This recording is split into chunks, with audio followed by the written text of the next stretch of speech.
today. Thank you. Welcome back, everybody, to ADHD Awareness Month. Can everybody hear? Can you hear me? Okay. Okay. I All can right. hear you. Hopefully Okay. everyone. Okay. Perfect. It sounds weird in my headphones. The so again, so this is ADHD Awareness Month. This is the last day of week 4. And so we have a couple more sessions happening next week. And today we are talking about ADHD and nutrition.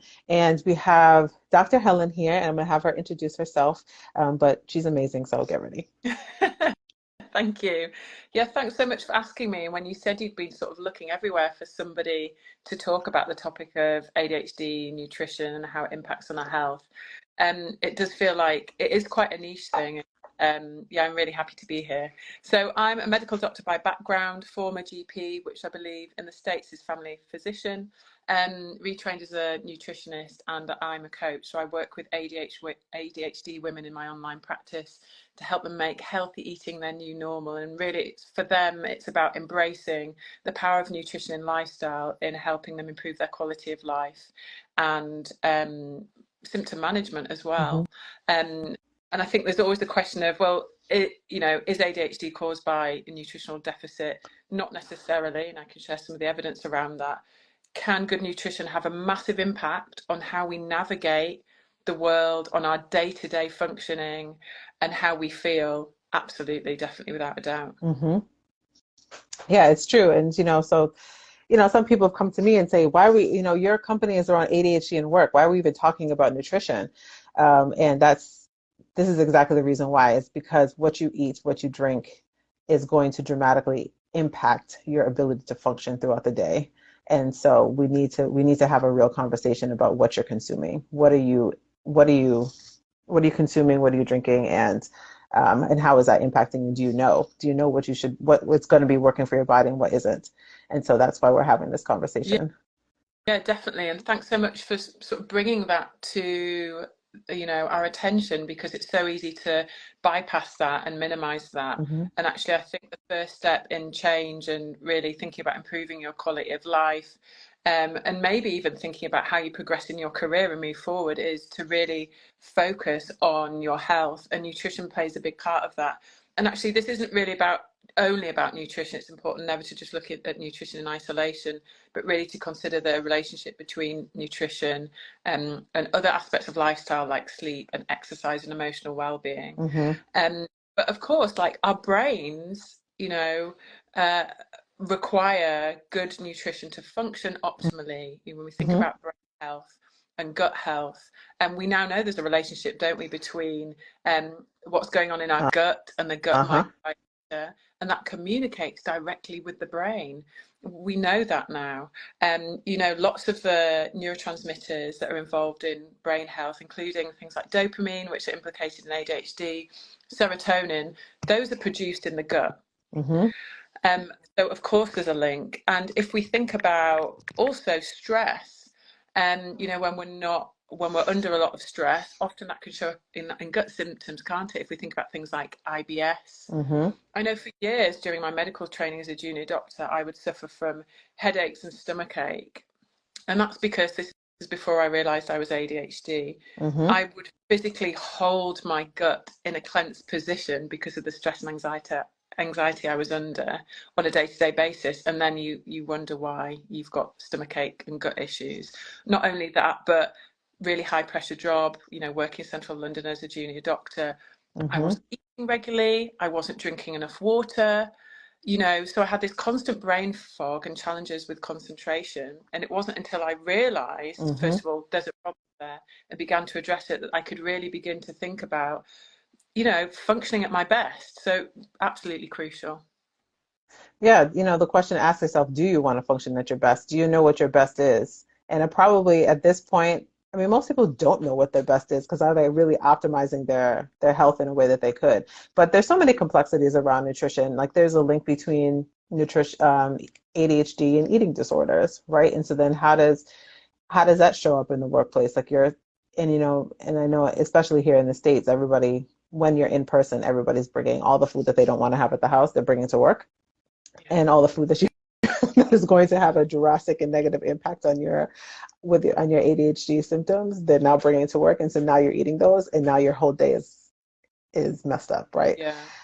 And so, there's a lot of intersectionalities when it comes to nutrition and good health. And thank you for also bringing up the point about your gut health and recognizing that dopamine and serotonin and where they're produced in the body. And so if you don't understand that, like this is the time to take note of how important to have an optimal gut health is on your ADHD, since we are like, there's a dopamine challenge when it comes to ADHD. And so if you're polluting the air of your body and making it even harder for dopamine to be able to be produced by what you're eating and or not eating, then you should expect your symptoms to be out of whack.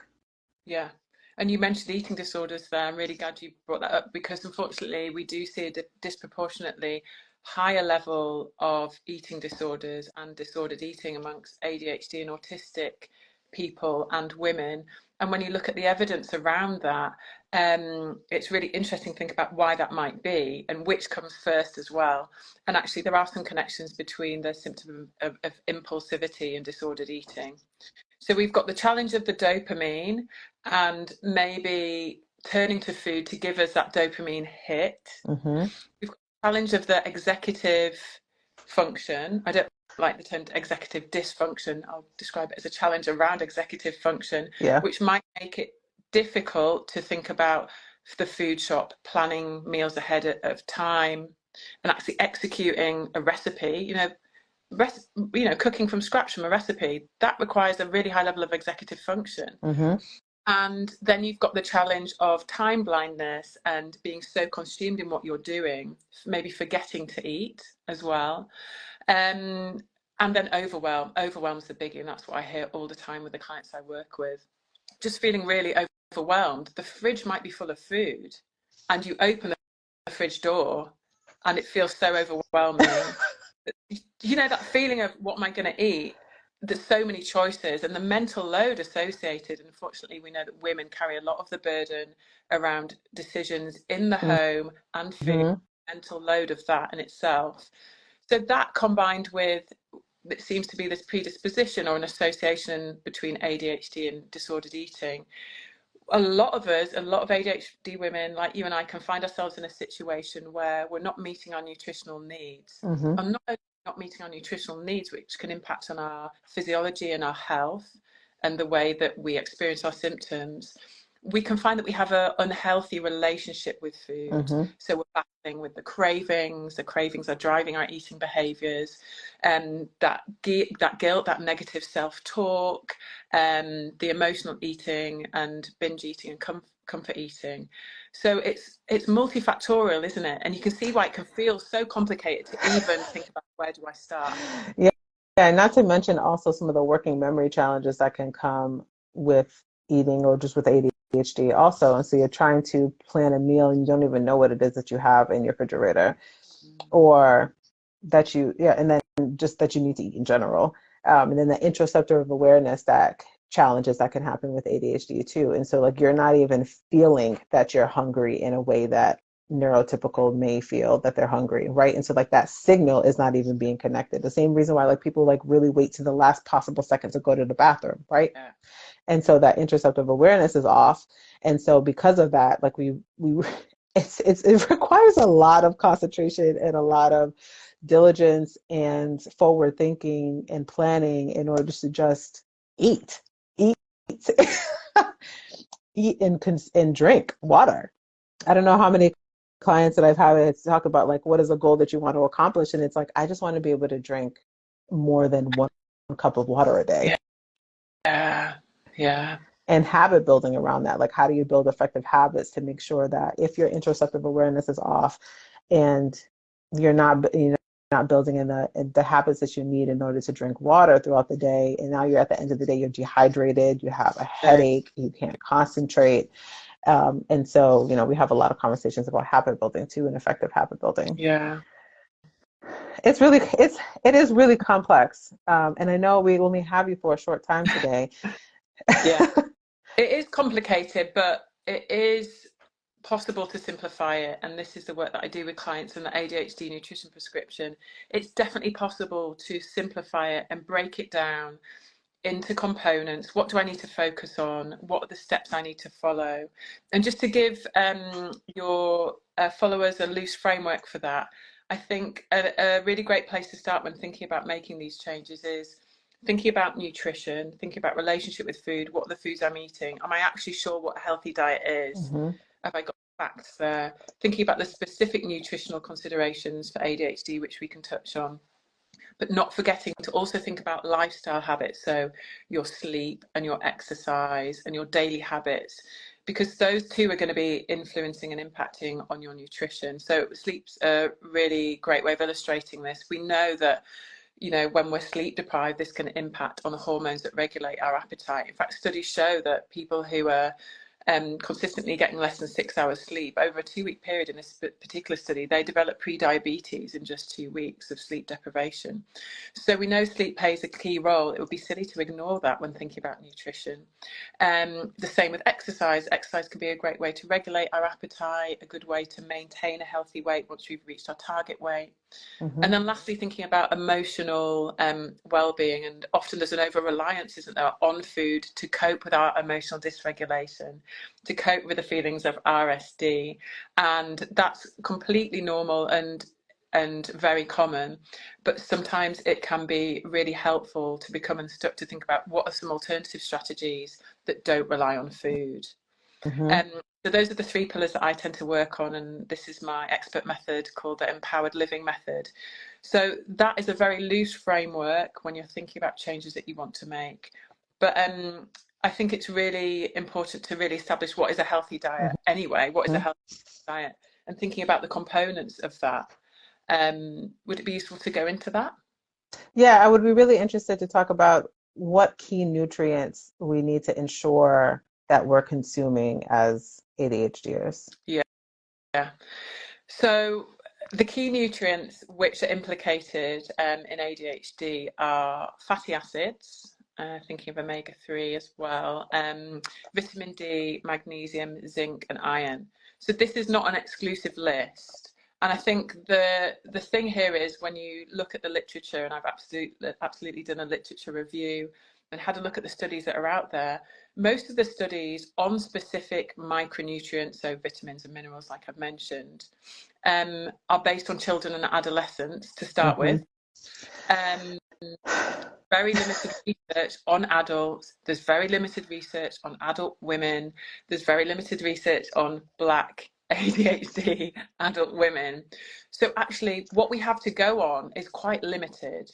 But what that research does suggest is that in children and adolescents, there are common nutritional deficiencies that tend to be found in ADHD children. So I've mentioned them there, you know, low iron, low magnesium, zinc, vitamin D, and fatty acids.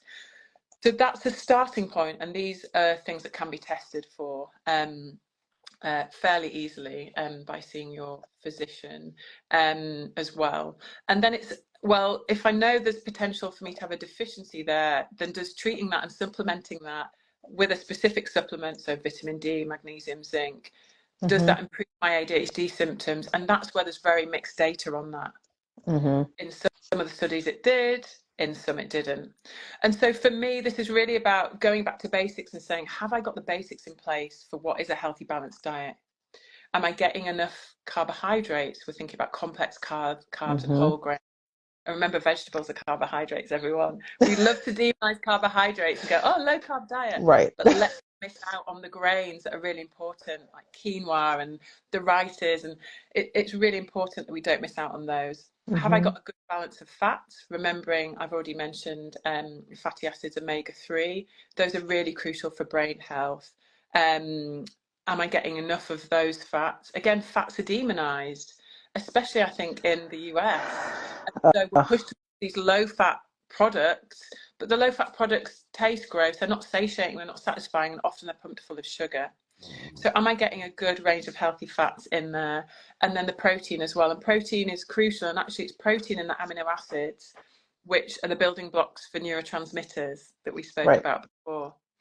And also we know that proteins help to satiators. High protein diets can be really great for weight loss, and weight can often be a challenge that we face as well. So have you got the basics in place there? And also thinking about fiber as an extra drink enough water, and alcohol consumption. Because ADHDers, we like our addictions. We addictions, whether that's food or alcohol or drugs or gambling or money or overspending. So I think it's really important to go back to basics. And there is no quick fix. There is no one supplement you can take that is going to solve symptoms and your problems. And unfortunately, it does require the work, but it is possible. And I see it being possible. And I see the changes happening with my clients. And so I don't want people to be put off. I think you have to be in it for the long haul. You have to really see it. You know, I'm 39 now, and I see it that I've been living a certain way for decades. So if it takes me 2 or 3 years to work on these things and build them back up, then I'm willing to invest in my health in that way to get it right. You said so much in such a short amount of time. On ADHD, and such crucial information. And I'm excited to have this replay up just so that we can re-listen to it, but then also to like stop, pause, take notes. And you're so right about the limited research that is available around ADHD and nutrition. And, you know, I have seen some research too about like some of those vitamins that you had mentioned that, you know, there's some argument around like what time of day you should be taking these vitamins, right? And so when are they going to be, especially if you're taking like a magnesium pill, like how does it really impact you throughout the day? Like, do you take it in the morning? Do you take it at night? When is it going to be the most effective? And so the conversations can get really complex really quickly. Yeah. And it can be really, really overwhelming. But one of the takeaways that I'm hoping that my listeners are noting is that, and we've been talking about this throughout every single conversation this month, you need to know how your body works. Like you need to know how your ADHD is impacting you. And this goes all the way down to where dopamine is produced in your body so that you can make different decisions. So you can make decisions that are going to allow you to be the most optimized throughout your day and to be the most functional and to live the longest, right? And so like you need to kind of know how your body works. Like these are things that they don't teach in school, right? Like they're not teaching you about nutrition in school and how to make sure that you are really optimizing your health from an early age. And so you're finding yourself now in your 30s and your 40s trying to figure out like, oh shoot, like all the things that I did in my early teens and my 20s were really the opposite or having the opposite effect. And now I'm in a different place in my life. I'm an adult. I have responsibilities that I need to manage. I may have children that I need to take care of. And so how can I be my best self to take care of, be able to continue to live and to take care of myself, but then also I have I have kids. Like I need to make sure that I'm around long enough in order to be able to take care of them and then also set them up for success. I also happen to be in like that sandwich age group too, where you're not just taking care of children, but you're taking care of your parents. And so, you know, you're kind of looking at your parents and being like, oh man, I forgive you because you didn't know like why my health is so messed up, but then also now I'm seeing like the decisions and choices that you make come out in real life. Like this is what, if I continue to do this, then this is potentially what could happen to me when I get older. And so now I'm in this preventative space, right? So you're now in this preventative space trying to learn all that you can and just realizing that when you tag on the ADHD to it, you need to do different search terms. And so like a traditional nutritionist, if they don't fully understand ADHD in your brain, like they may not give you the advice that is going to really work for you. And that is such a good point. And it might be potentially damaging because if they're saying, oh, just do this, just eat this, this, and this, and you're going, but how do I do that? It's difficult for me to do that. And then that affects your self-esteem because you're thinking, why haven't I been able to do these things that everyone's telling me are so simple and basic? And that's why I think it's really important to access a neuro-affirming support and advice around your health and nutrition, which unfortunately isn't readily available. We are getting there, it is building, but it's not readily available. And I think that is really, really super important. And I think one of the first steps, which you've alluded to in beginning to think about making changes, is self-awareness. So what can you do today? What can you begin to do to bring awareness to your body, to bring awareness to your habits? And that's where the use of technology comes in. You know, are there certain habits that I can track so that I can begin to look at them and think, okay, so I'm noticing I'm tending to snack at this time of day, or Mm-hmm. my sleep's going off and this is impacting me at work. How are you starting to bring awareness? And how are you bringing awareness to your ADHD? Do you truly understand your symptoms and where they show up and how they show up? And I think that has to be the first piece of self-awareness. And once you've got the self-awareness, you can then start to build, can't you? Yep. And address the blockages and try to become unstuck. And I think specifically when it comes to nutrition, it has to really be about the quick and easy Mm-hmm. fixes. And this is why I get slightly annoyed with what I'm hearing a lot about online at the moment, which is with processed and ultra processed foods being demonized. I think we need to be really careful the message we're sending out here. So yes, absolutely, most of us are eating too many ready meals and takeaways and all of that. But there's so many processed foods that can provide really essential nutrients and vitamins. Mm-hmm. Um, and so it'd be good to spend a bit of time here, because processed foods are just foods that have been through a process, right? Mm-hmm. So wholemeal bread with nuts and seeds in, it is categorized as processed food because it's been through a process, but actually that could be a great way with some avocado on it and some smoked salmon for Right. you to get some of the nutrients you need. Bread is fortified with things like vitamin D. We said that's implicated, Mm-hmm. and other vitamins too. So I think it's really easy to feel like we have to perfect our diet and we can only cook whole foods and only eat foods from scratch, and we have to home cook every meal 3 times a day. That's unrealistic. It's okay to have tinned food in your cupboard. I will, I always make sure I have tinned food, whether it's fruit, veg, beans, pulses, legumes, whatever it might be in the cupboard. Mm-hmm. I'll always have dried pastas in the cupboard. I'll always have frozen fruit and veg in the cupboard. When I batch cook, I'll put it in the freezer. It's important that, and we're thinking about snacks and things as well, like peanut butters and nuts and dried fruit. It's not cooking, but that doesn't mean it's not nutritious, and it Right. can't form the foundations of our healthy eating toolkit when it comes to ADHD. And we have You have to be realistic, and yeah, because nobody had like you just don't have time. Like the executive function that is required to make three nutritious meals and snacks throughout the day for multiple different people is exhausting. yeah, It's and exhausting. don't do it. And if it's too exhausting and overwhelming, You're not then going to do it it. will happen. You're not going to do it. And so, I say, and I tell people, like, I start strong. Like I have a really healthy breakfast, and then depending on the stress that I'm going and experiencing throughout the day, that may impact my lunch and my dinner. And so I have to recognize that, like, I'm in a more energetic space first thing in the morning and can make really good decisions around my nutrition. Yeah, And I have the executive function in order to make some egg whites, or to make some avocado toast with hemp seeds and yeah. like a little bit of honey. Like I have the executive function strength to be able to do that first thing in the morning. However, in the afternoon, I don't. Yeah. And so the reality is, so like what my meal planning looks like in the morning is going to be different for the afternoon, because I have my executive function ability is I'm kind of tapped out in the afternoon. And so then I need to make sure that the meals that I have, that if I'm going to make sure that the rest of my day I can function, it needs to be easier. And so Yeah, yeah, I'm not cooking in the middle of the afternoon. And honestly, I'm not really cooking for dinner either. And so like I try to do all of that prep work in the morning when I can and when yeah. I can function. And so then in the evening, in the afternoon, when I'm tapped out, I can just pull and grab. And so like that works for me because I know how I function throughout the day. I know how I feel throughout the day. And I know that the different stressors and my weaker executive functions have been maxed out. And so it leaves me depleted in that particular area. So I have to make different decisions.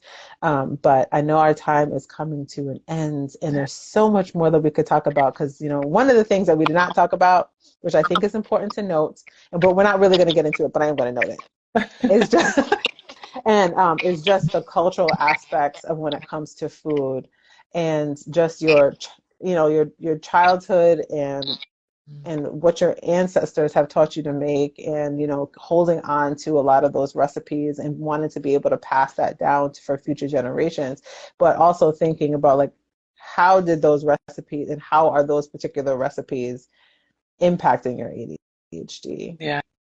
And so, that challenge there, like it's Yeah. a real challenge. It, And being able to want to, to keep traditional foods, mm, but also wanting to ensure that you're optimizing your own health mm, and recognizing that you have a completely different lifestyle. And then now you also know how your brain works.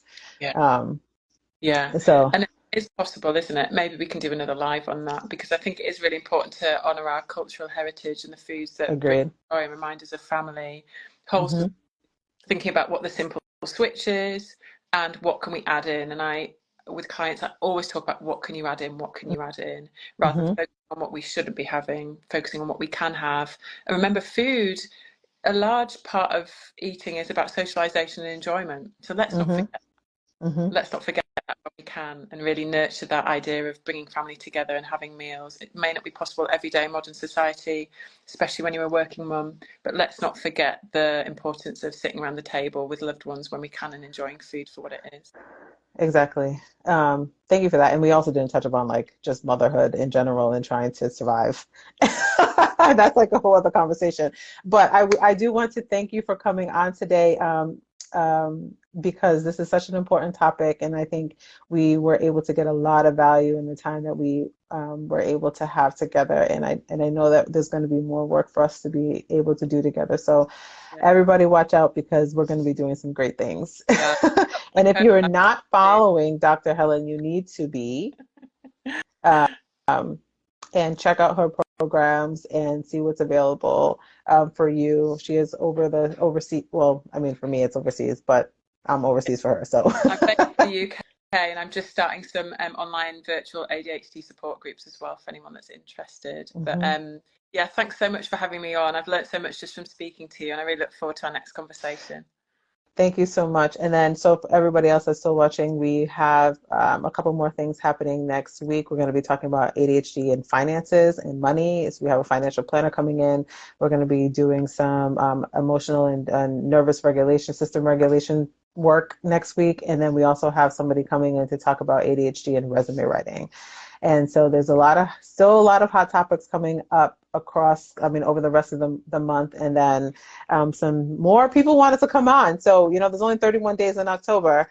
So we're moving some conversations to November and December as well. So just keep watching, keep following, spread the word. I'm trying to get everybody to know about all things about ADHD, because it is really hard to get a lot of this content in one Thank you place. for all the good work you are doing. Thank you for being that person. Really grateful. We need more people like you in the world. Thank you. Same with you too. Have a good day, and I'll talk to you soon. Bye. Bye.